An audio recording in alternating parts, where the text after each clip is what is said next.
Bonjour à toutes et à tous. En tant que ministre de l'Environnement et de la lutte contre les changements climatiques du Québec, c'est avec plaisir que je prends la parole au nom du Comité consultatif des gouvernements infranationaux pour la biodiversité.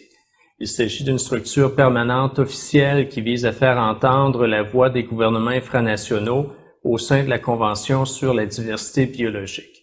Regroupant plus d'une vingtaine de gouvernements et partenaires, le comité consultatif est coordonné par Région 4 et le gouvernement du Québec. Nous sommes tous engagés activement en vue de l'adoption du prochain cadre mondial de la biodiversité pour l'après 2020. Nous nous réjouissons de la tenue aujourd'hui de cet important sommet sur la biodiversité. Il permet, malgré la distance, de maintenir et d'accentuer l'impulsion internationale en faveur de la protection et de la préservation de nos écosystèmes.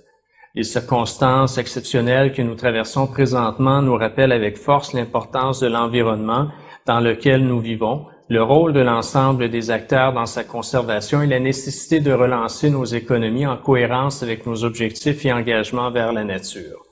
Pour protéger efficacement et effectivement la nature dans le monde entier, le prochain cadre mondial doit être ambitieux, il doit être inclusif et participatif, et engager activement toutes les parties prenantes et tous les niveaux de gouvernement. Les gouvernements infranationaux, par exemple, peuvent assurer une intégration des politiques en matière de biodiversité tout en mobilisant la société civile et les autres parties prenantes, y compris le secteur privé et financier.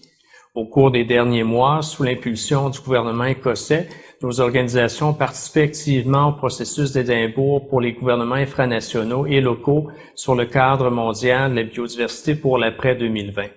Nous profitons de ce sommet pour appeler les États parties à la Convention sur la diversité biologique et tout autre partenaire des gouvernements infranationaux à signer la déclaration d'Édimbourg au cours des prochains jours et des prochains mois.